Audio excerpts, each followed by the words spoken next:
সুপ্রভাত বন্ধুরা, কেমন আছো তোমরা সবাই? আশা করি তোমরা সবাই খুব ভালো আছো আর আমিও বেশ ভালো আছি।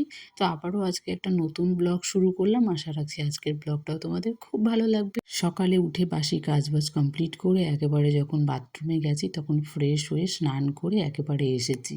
আর এখন কি বলো তো, শীতটা যেহেতু একটু কমে গেছে না, তাই একটু সকাল সকাল এখন স্নান করতে কোনো কষ্ট হয় না, মানে এখন অনেকটা ঠান্ডা কমে গেছে। দেখো, ওকে আমি বললাম যে অ্যাকোরিয়ামটা একটু পরিষ্কার করে দাও। আমি তো সব পরিষ্কার করে রেখেছি, শুধু তুমি আমাকে জলটা চেঞ্জ করে দাও। তো এখন ওর অফিসের এতটাই কাজের চাপ যে ও অ্যাকোরিয়ামের জলটা পর্যন্ত একটু চেঞ্জ করতে পারছে না, কারণ কালকে রাতে ওই 11টার সময় বাড়িতে এসেছে। তারপর আবার সকালবেলাতে ওই কাজে আবার বেরিয়ে গেছে। তখন সেই 8টা মতো বাজে। তো আমি স্নান করে এসেছি, কোনো মতো ওকে তাড়াহুড়ো করে চাটা করে দিয়েছি, তারপরেও বেরিয়ে গেছে। তো এখন দেখি, আমি তো এখন আর পারবো না, এখন রান্নাবান্নাটা করে নেব। তারপরে অ্যাকোরিয়ামটা একটু পরিষ্কার করে নেব। পরিষ্কার বলতে কি, সব পরিষ্কার করেই রেখেছি, এখন সব জলগুলো একটু বালতিতে করে তুলে তুলে ফেলে দেবো। তারপর আমি যেহেতু কাজটা নামিয়ে নিয়ে যেতে পারবো না, তাই উপরেই থাকবে। তো সেইভাবেই আমি ওটাকে জলটাকে আবার চেঞ্জ করে নেব। তো দেখো, মাছগুলো এখন একা একা কী করছে, তার মধ্যে একটা ওদের সঙ্গী কমে গেছে। এটা ওদের, আমার একটু মনটা খারাপ লাগছে, যেহেতু বাড়ির পোষা জিনিস যদি এরকম করে শেষ হয়ে যায় না, সত্যি খুব কষ্ট লাগে। কারণ আমার বরের এগুলো খুব শখের জিনিস। তো শখের জিনিস হলেও ও এতটাই ওর সময়ের অভাব, যেগুলো ঠিক করে রাখতেও পারে না।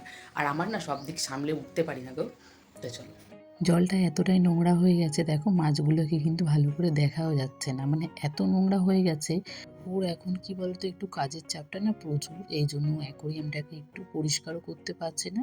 আর আমি তার সাথে না এই ছোটো দিনের বেলায় মামাকে নিয়ে সব কাজ সামনে তারপর অ্যাকোরিয়ামটাকে পরিষ্কার করতেও পারছি আমি না। এখন একটু রান্নাঘরের দিকে যাই, দেখি কী কী রান্না করতে হবে।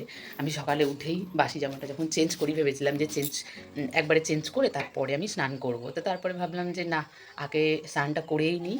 আমাকে নিয়ে না খুব কষ্ট হয়ে যায় সত্যি। তো বাথরুমে ফ্রেশ হতে গেলাম, তো তখনই একটু স্নান করে চলে আসলাম।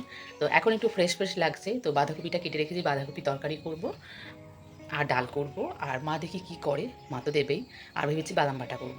তো আজকের হবে এই মেনু, যেহেতু ও বাড়িতে থাকে না, একা একা রান্নাবান্না করে না খেতে ভালোও লাগে না। তো গাছগুলো তোমাদেরকে দেখাই, যে আমি যে গাছগুলো লাগিয়েছি।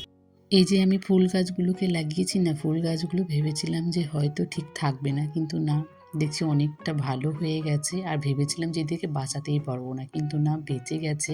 তো এটা দেখে ভালো লাগলো যে না, আমার হাতেও একটু গাছ টাছ লাগানো যাবে। কারণ কি বলতো, সবার দ্বারা না সব কিছু হয় না। আর দুটো যে আমার মানি প্ল্যান্ট গাছগুলো ছিল, সেগুলোকে আমি একটু রান্নাঘরটাকে একটু ডেকোরেশন করার জন্য রান্নাঘরে এনে রেখেছি। তো এত পরিমাণে নোংরা হয়ে যাচ্ছে এখানে, তেল চিটে পড়ে পড়ে। আর পাতাগুলো না এক একটা হলুদ হয়ে যাচ্ছে, একটা পাতা তো এখানে দেখো শুকিয়েও গেছে। এখন আছে থাক, পরে একটা জায়গায় এদেরকে অন্য একটা জায়গায় শিফট করে দেবো, যেন সেই জায়গাতে যেন একটু ভালো থাকে। আমাদের জীবনটাকে আমরা কিন্তু একটু গল্পের মতো করে ভাবতে চাই, তাই না? কিন্তু জীবনটা অনেকটা কঠিন, যে আমরা গল্পের মতো করে ভাবতে চাই ঠিক, কিন্তু কখনোই জীবনটা গল্পের মতো করে আমরা সাজাতে পারি না। কারোর কিছু যখন দেখি তখন আমারও মনে হয় যে আমারও কবে এই জিনিসগুলো হবে। কারোর কখনো যদি কোনো কিছু দেখে আমার ভালো লাগে, সেই জিনিসটা কিন্তু আমিও সবসময় ভাবি যে কখন হবে।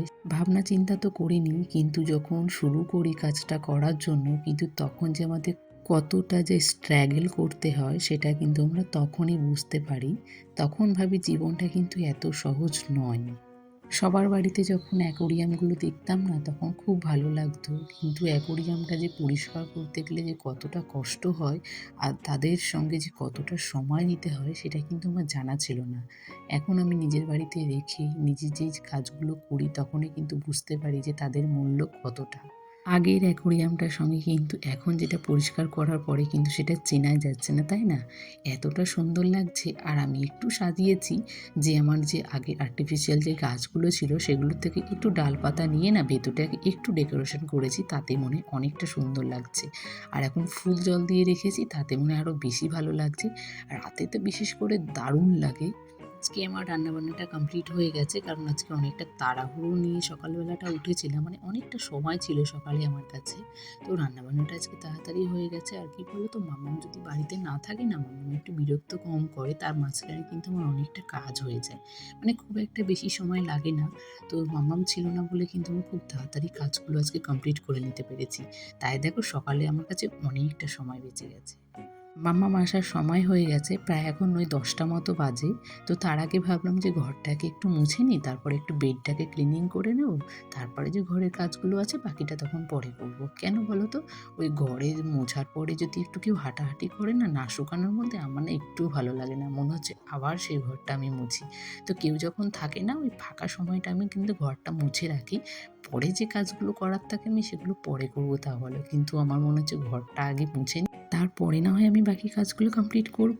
আর দেখো এখানে আমার কাজ করতে করতে কিন্তু মাম্মামও এসে গেছে। মাম্মাম এসে কিন্তু আমার হাতের সঙ্গে হাত লাগাচ্ছে দেখো।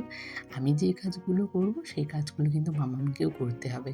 এটাই তো, মেয়েরা তো তাই হয়, মায়ের সাথে দেখে দেখেই কিন্তু ওরা সব কাজ শিখে যায়। আর আমি যে কৃষি মেলা থেকে যে স্টিকটা নিয়েছিলাম, সেই স্টিকের যে বাঁশের যে ফুলগুলো ছিল, তো সেই ফুলগুলো মাম্মাম না এক একটা করে চুটিয়ে ফেলছে। তার সঙ্গে যে পাপড়িগুলো হয়, সেই পাপড়িগুলো ভেঙেও ফেলছে। তো ভাবলাম যে আর কিছুদিন থাক এরকম, তারপর না হয় একটা কিনে নেব। তো এখানেই আমি একটু সাজিয়ে গুছিয়ে রাখছিলাম। আর আগে না একটা দড়ি দিয়ে সুন্দর করে তারা ভালো করে বেঁধে দিয়েছিল, কিন্তু আমি চাইলেও না এখন ওদের মতো করে বাঁধতে পারছি না। ওই বলে না, যার কাজ তাকে দিয়েই হয়। মাম্মাম আর আমি মিলে তো অনেকক্ষণ ধরে চেষ্টা করছি কিন্তু পারিনি। তারপরে ছেড়ে দিয়েছি। যা হবে এভাবে যতদিন থাকে থাকবে। আর না হয় আবার যখন স্টিকটা মানে শেষ হয়ে যাবে এগুলো, তখন স্টিকটা আবার রেখে দেবো। পরে যখন মাম্মাম একটু বড় হবে তখন রাখবো। না হলে আবার কি বলো তো, ফুলগুলো সব ছুটিয়ে ফেলবে। আমার সেই কেনাই হবে। আর দেখেছো মাম্মাম এখানে কত কথা বলে, মনে হচ্ছে সব কথা আমার কাছে ও জেনে জেনেই এখনো রাখবে।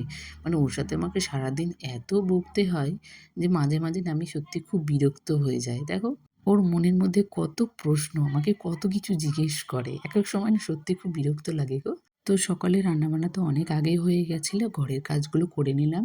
তারপর আমাদের খাওয়া দাওয়া হয়ে গেছে, আর ও নিজের মতো অফিস চলে গেছে।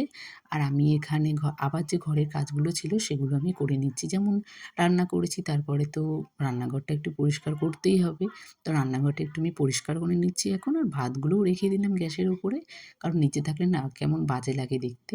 আর আমার না একটু ফাঁকা ফাঁকা একটু সাজিয়ে গুছিয়ে রাখাটা সবসময় একটু বেশি ভালো লাগে। তা আমি একটু সাজিয়ে গুছিয়ে রাখার জন্য সবসময় আমি ওই গ্যাসের উপরে ভাতগুলো রাখি। যেহেতু আমি এঁটো ভাত তো আর রাখছি না, তো সেগুলো তো ভালোই থাকছে, আমরা আবার খাবো বলে সেগুলো রাখছি। আর আমাদের ফ্রিজটা না অনেক দিন হয়েছে মুছতে পারছি না। আর প্রত্যেকদিন না এভাবে ওই রান্না করতে করতে যখন যা প্রয়োজন হয় তখন সেটাই বের করে নিই। সেটা তেল চিটে হাত বলো, এমনি যে কোনো সময়, সবসময় তো খোলাই হয়, কিন্তু ওই সবসময় মোছা হয় না জানো। তাই একটা সময় সুযোগ বলে ভাবি প্রত্যেক দিনই মুছবো, তো হয় না। তো ভাবলাম আজকে যখন আমার হাতে এতটা সময় আছে, তাহলে আজকে ফ্রিজটাকে একটু পরিষ্কার করে নিই। তাই দেখো একটু কলিং দিয়ে ফ্রিজটাকে পরিষ্কার করাতে নতুন নতুন লাগছে না। তো এখানে এই যে মামামকে একটু রসমালাই দিয়ে দিলাম। মামাম একটু রসমালাই খাচ্ছিল, যদিও একটু ভালোবাসে না, ওর মিমি পাঠিয়েছে, তাই একটু দিলাম যতটুকু খাই। তো মাম্মাম আর আমি একটু ডক্টরের কাছে গেছিলাম। মাম্মামের শরীরটা একটু খারাপ, কারণ ঠান্ডা লেগে গেছে এই জন্য। তো ওই যে এখন চলে এসেছি, মাম্মাম একটু এখন ওই রসমালাই খাচ্ছে, ওর মেসো দিয়ে পাঠিয়েছে। এখন জানো তো বন্ধুরা, এখন ওই 10:30 মতো বাজে, আমি ঘুম থেকে উঠলাম। আর ও এখন অফিস থেকে আসলো কাজের থেকে। তো আসার সময় ও ভেজ বিরিয়ানি নিয়ে এসেছে, যেহেতু আজকে আমাদের নিরামিষ। তো ভেজ বিরিয়ানিটা দেখে আমি যখন ঢালি তখন ভেবেছি ওটা এঁচোড়, মানে চিকেন। তো চিকেন দেখে আমি ভাবছি কি আজকে তো আমরা নিরামিষ, আজকে তো খাবো না। তো তারপরে দেখছি না এঁচোড়। তো চলো তোমাদেরকে বিরিয়ানিটা দেখাই যে কেমন লাগছে দেখতে। সত্যি গো, বিরিয়ানিটা দেখে আমি না সত্যি খুব অবাক হয়ে গেছিলাম এঁচোড়গুলো দেখে। তো যাই হোক, বিরিয়ানিটা খুব ভালো ছিল। তো চলো আজকের মতো ভিডিওটা আমি এখানে শেষ করছি। ভিডিওটি ভালো লাগলে সবাই একটা করে লাইক করে কমেন্ট করো। আর আমার চ্যানেলে কোনো নতুন বন্ধু এসে থাকলে চ্যানেলটিকে সাবস্ক্রাইব করে দিও। দেখা হবে আবার একটা নতুন ভিডিওর সঙ্গে। টাটা।